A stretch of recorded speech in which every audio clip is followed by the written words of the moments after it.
স্বাগত ইন্ডিপেন্ডেন্ট সংবাদে, সাথে আছি আমি কাজী মহুয়া। শুরুতে জানাবো শিরোনামগুলো। ফাঁকা ভোট কেন্দ্র, ভোটারদের সাড়া কম। দশম জাতীয় সংসদ নির্বাচনে ভোট গ্রহণ শেষে চলছে গণনা।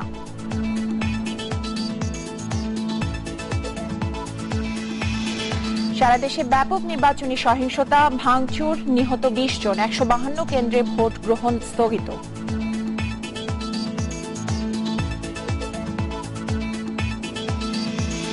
এবং নির্বাচন বাতিলের দাবিতে কাল থেকে সারা দেশে 48 ঘন্টার হরতাল ডাকল 18 দল।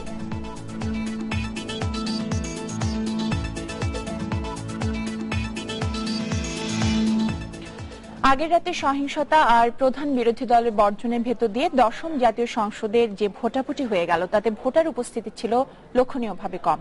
বেশিরভাগ আসনে সকাল থেকে ভোটারদের ক্ষীণ একটি ধারা দেখা যায়। কোথাও কোথাও দিনের বড় একটা সময় একেবারেই ফাঁকা দেখা গেছে। আবার কিছু আসনে জমে উঠেছিল প্রতিদ্বন্দ্বিতার উত্তাপ। একে তো ঠান্ডা, তার উপরে বিরোধী দলবিহীন নির্বাচন। সকাল 8টায় ভোট শুরু হওয়ার পর অনেক ভোট কেন্দ্র এরকম ফাঁকাই দেখা যায়। এটি রংপুর 3 আসনের একটি কেন্দ্রের চিত্র। ঠান্ডা, কুয়াশা ও নিরাপত্তার উদ্বেগে ভোটের প্রথম 3 থেকে 3.5 ঘন্টা এরকম ভোটারবিহীন ছিল অনেক কেন্দ্র। আর বরিশালের প্রায় সব কেন্দ্রেই সারাদিনই ভোটার উপস্থিতি ছিল কম। তবে বেলা বাড়ার সাথে সাথে অনেক কেন্দ্রে কিছুটা বাড়তে শুরু করে ভোটার উপস্থিতি। মধ্য দুপুরের পর থেকে নারী ভোটারদেরও দেখা যায় কেন্দ্রগুলোতে।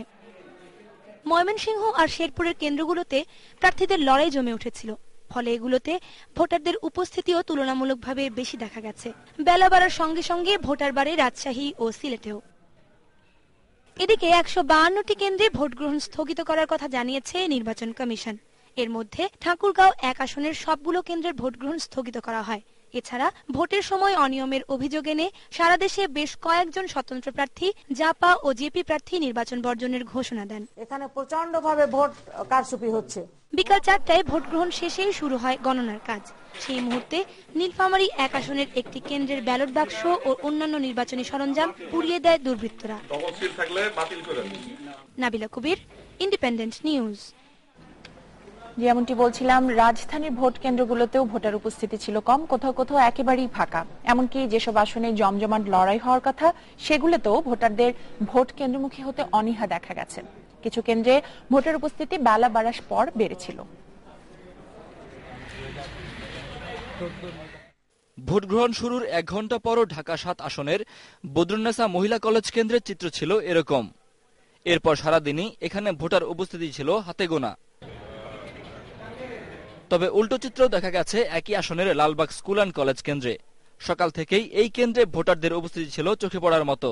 কেন্দ্রের বাইরে কর্মীদের মধ্যেও ছিল উৎসবের আমেজ। রাজধানীর যে 8টি আসনে ভোট গ্রহণ হয়েছে তার কোনোটিতেই তেমন অপ্রীতিকর কোনো ঘটনা ঘটেনি। সকালের দিকে কেন্দ্রগুলোতে ভোটার উপস্থিতি ছিল বেশ কম, তবে বেলা বাড়ার সাথে সাথে বেড়েছে ভোটারের উপস্থিতি। অনেক ভোটার আসছিল, কিন্তু ওদের এখানে ওই লিস্টে মেলে নাই, বাড়ির অ্যাড্রেসে মেলে নাই, সেজন্য তারা অন্য বুথে গেছে। না, ভোটটা ভালোই শান্তিপূর্ণভাবে হচ্ছে, তবে লোকের সমাগম একটু কম হয়েছে। ক্ষমতাসীন আওয়ামী লীগ, জাতীয় পার্টি ও স্বতন্ত্র সহ 23 জন প্রার্থী ছিলেন রাজধানীর ভোটের ময়দানে। তবে এর মধ্যে জোর প্রতিদ্বন্দ্বিতা হয়েছে ঢাকা 7 আসনে আওয়ামী লীগের মোস্তফা জালাল মুহিউদ্দিন ও স্বতন্ত্র প্রার্থী হাজী মোহাম্মদ সেলিম, আর ঢাকা 15 আসনে আওয়ামী লীগের কামাল আহমেদ মজুমদার ও স্বতন্ত্র প্রার্থী এখলাস উদ্দিন মোল্লার মধ্যে। ভয়ভীতি দেখাচ্ছে। আমি তো স্বতন্ত্র প্রার্থী, এই আমার স্বতন্ত্র প্রার্থী যদি ভয়ভীতি দেখায়, এইভাবে সুষ্ঠু নির্বাচন কিভাবে হবে? মিডিয়া তো এখন খুব স্ট্রং। আপনার কোথাও মিডিয়া এই ধরনের দেখছেন? আপনারা দেখেন নাই, এটা বলতে পারে, কারণ উনি তো এখানে অতিথি হিসাবে আসছেন। ঢাকা মহানগরে 15টির মধ্যে যে 8টি আসনে নির্বাচন হয়েছে সেগুলোতে ভোটারের সংখ্যা ছিল 26,39,903 জন। Shakil Hasan, independent news, Dhaka. দশম জাতীয় সংসদ নির্বাচনে বেশ কয়েকটি দল অংশ না নেয় ভোটার উপস্থিতি অনেক কম ছিল বলে স্বীকার করেছেন প্রধান নির্বাচন কমিশনার কাজী রাকিবউদ্দিন আহমদ। দুপুরে এক সংবাদ সম্মেলনে সিইসি বলেন, যেসব কেন্দ্র পুড়িয়ে দেওয়া হয়েছে বা ক্ষতিগ্রস্ত হয়েছে সেখানে ভোট গ্রহণ স্থগিত করা হয়েছে। সারা দেশে মোট কয়টি কেন্দ্রে ভোট স্থগিত করা হয়েছে তা পরে জানানো হবে। যারা নন তারা কোনোভাবে ভোট দিতে পারবেন না। আমাদের তো ভোটার তালিকায় ছবি সহ আছে এবং তার সমস্ত তথ্য সেখানে আছে। যখন যে ভোটার ভোট দিচ্ছেন তার ভোটার তালিকায় তার নাম দেখে তাকে আইডেন্টিফাই করে তারপরেই তাকে ব্যালট পেপার দেওয়া হচ্ছে, তিনি ভোট দিচ্ছেন। কাজেই এখানে বাইরে কে খাড়া হলো না হলো, ভোট কেন্দ্রে যদি উনার নাম তালিকাভুক্ত না থাকে উনার ভোট দেওয়ার কোন রকম সুযোগ নাই। দশম জাতীয় সংসদ নির্বাচন অবাধ ও সুষ্ঠু হয়েছে দাবি করে আওয়ামী লীগের উপদেষ্টা পরিষদ সদস্য তোফায়েল আহমেদ বলেছেন, এই নির্বাচন না হলে রাজনীতিতে শূন্যতা সৃষ্টি হতো। ভোট গ্রহণের সময় শেষ হলে এক সংবাদ সম্মেলনে তোফায়েল আহমেদ বলেন, এই নির্বাচনের মাধ্যমে মুক্তিযুদ্ধের চেতনা ও মূল্যবোধের বিজয় হয়েছে। জামায়াত শিবিরের পক্ষ নিয়ে ৭১-এর প্রতিশোধ নিতে বিরোধী দলীয় নেতা সহিংসতা চালিয়েছেন বলেও অভিযোগ করেন তিনি।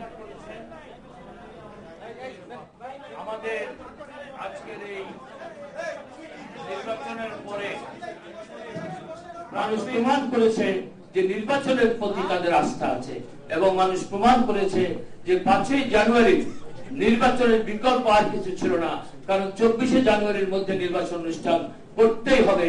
এই নির্বাচন যদি আমরা করতে না পারতাম একটা শূন্যতার সৃষ্টি হতো, আবার কি হতো, দেশ কোন দিকে যেত, এটা একটা অনিশ্চয়ের মধ্যে চলে যেত। এদিকে নির্বাচনের ফল বাতিল ও ভোটের দিন সারা দেশে নেতাকর্মীদের হত্যার প্রতিবাদে কাল ভোর ৬টা থেকে বুধবার ভোর ৬টা পর্যন্ত আবারও ৪৮ ঘণ্টার হরতাল ডেকেছে বিএনপি নেতৃত্বাধীন ১৮ দলীয় জোট। সন্ধ্যায় জোটের পক্ষ থেকে বিএনপি চেয়ারপারসনের উপদেষ্টা ডক্টর ওসমান ফারুক সংবাদ সম্মেলনে এই কর্মসূচি ঘোষণা করেছেন। সেই সঙ্গে সারা দেশে অনির্দিষ্টকালের অবরোধ চালিয়ে যাওয়ারও ঘোষণা দেওয়া হয়। ফারুক বলেন, একদলীয় নির্বাচন জনগণ স্বতঃস্ফূর্তভাবে বর্জন করেছে। সরকার জনগণ থেকে সম্পূর্ণ বিচ্ছিন্ন হয়ে গেছে অভিযোগ করে তিনি বলেন, গুন্ডা বাহিনী ও আইনশৃঙ্খলা বাহিনীর উপর নির্ভর করে সরকার টিকে থাকার চেষ্টা করছে। মাত্র ৩ থেকে ৫ ভাগ মানুষ ভোট দিয়েছে বলে দাবি করেন তিনি। বর্তমান সরকারকে অবৈধ অভিহিত করে তিনি নির্বাচন বাতিল করে দশম সংসদ নির্বাচনের তফসিল আবারও ঘোষণার দাবি জানিয়েছেন।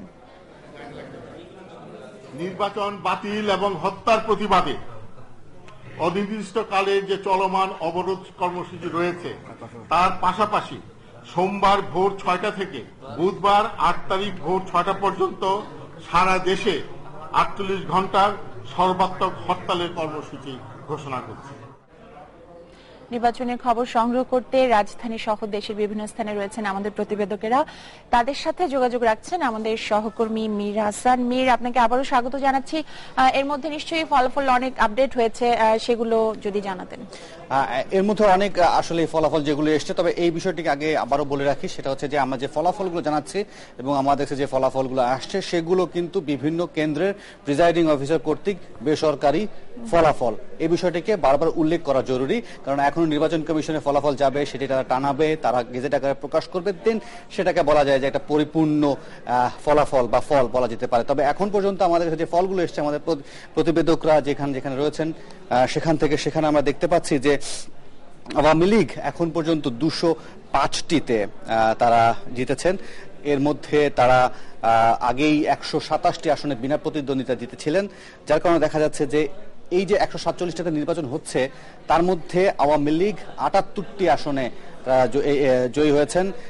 বিএনপি সেখানে জাতীয় পার্টিকে দেখছি, সেখানে সেই জাতীয় পার্টি ১১টি এবং স্বতন্ত্র, এবার বেশ উল্লেখযোগ্য সংখ্যক স্বতন্ত্র এবং জাসদ ওয়ার্কার্স পার্টি মিলে যে আমরা অন্যান্য ক্যাটাগরি তৈরি করেছি সেখানে দেখছি আমরা ১৫ জন প্রার্থী রয়েছেন ১৪৭ জনের মধ্যে। আমরা দেখছি যে ১৪৭-এর মধ্যে আমরা ইতিমধ্যে সব যদি একসঙ্গে করে ফেলি তাহলে দেখবো যে ১০৪ জনের ফলাফল আমরা ইতিমধ্যে পেয়ে গেছি এবং আমাদের ৪৩টি আসনের ফলাফলে আমরা অপেক্ষায় রেখেছি এবং এই ৪৩টি আসনের ফলাফল হাতে এলে আমরা জেনে যাব যে ৩০০ আসনের যে সংসদ রয়েছে সেই সংসদের চেহারা কেমন হতে যাচ্ছে। নিঃসন্দেহে আমরা পরে গিয়ে সেই সংসদের চেহারা দেখাবো। তবে এখন আমরা দেখতে চাই নির্বাচন কমিশনের কি অবস্থা, দেখতে চাই ঢাকা জেলা প্রশাসকের কার্যালয়ের কি অবস্থা এবং রিটার্নিং কার্যালয়ের কি অবস্থা। আমাদের সাথে নির্বাচন কমিশন থেকে যোগ দেবেন তানজির মেহেদি, একই সাথে রিশাদ হুদাকেও দেখতে পাচ্ছে এবং সাদাত স্বপনকে। আমি প্রথমে তানজির মেহেদির কাছে যেতে চাই। তানজির মেহেদি, আমার দিনভর একটা প্রশ্ন বারবার খুঁজে ফেলেছি, সেটা হচ্ছে যে অন্যান্য নির্বাচনগুলোতে আমরা দেখেছি যে নির্বাচন কমিশন দুপুর নাগাদ অথবা সন্ধ্যার নাগাদ একটা দিয়ে দেয়, বলে দেয় যে এত শতাংশ ভোট কাস্ট হয়েছে। এবার এখন পর্যন্ত আমরা জানতে পারলাম না নির্বাচন কমিশন কতক্ষণ নাগাদ জানাতে পারবে যে আসলে কত পরিমাণ ভোট পড়েছে। মীর, আপনি ভালোই বলেছেন। আসলে আমরাও এখন পর্যন্ত অনেক চেষ্টা করেও এই প্রশ্নের কোনো সদুত্তর পাইনি। আমরা এখনো পর্যন্ত আসলে নিশ্চিত করে আপনাকে জানাতে পারছি না ঠিক কত শতাংশ ভোট এই নির্বাচনে আসলে পড়েছে। কিন্তু আমরা বেশ কয়েকটি, আপনি বলেছেন অনেকগুলো আসনের কথাই বলেছেন, কিন্তু নির্বাচন কমিশন এখন পর্যন্ত আনুষ্ঠানিকভাবে যে চূড়ান্ত ফলাফল ঘোষণা করেছে সেখানে আমরা দেখেছি মাত্র 10 থেকে 12টি আসনের ফলাফল তারা ঘোষণা করেছে। সেই কয়েকটি ঘোষিত ফলাফল থেকে আমি আপনাকে একটু ধারণা দিতে পারি কেমন ভোট কাস্ট হয়েছে। আমরা দেখতে পাচ্ছি সাতক্ষীরা 1 আসনে আসলে আমরা চূড়ান্ত ফল পেয়েছি। সেখানে মোট ভোটার ছিল 3,80,267 জন, আর সেখানে প্রদত্ত ভোট আমরা দেখতে পেয়েছি 1,19,344। অতএব আমরা বলতে পারছি প্রায় 35% মতন ভোট আসলে সাতক্ষীরা 1 আসনে কাস্ট হয়েছে। আর সেখান থেকে ওয়ার্কার্স পার্টির নৌকা প্রতীক নিয়ে বিজয়ী হয়েছেন মুস্তফা লুৎফুল্লাহ। এটা ছাড়া আমি আপনাকে আরেকটু বলতে চাই ময়মনসিংহ 10 আসনের কথা। সেখানে মোট ভোটার ছিল 2,90,808, আর আমরা যেটা দেখেছি ভোট কাস্ট হয়েছে 1,91,760টি ভোট।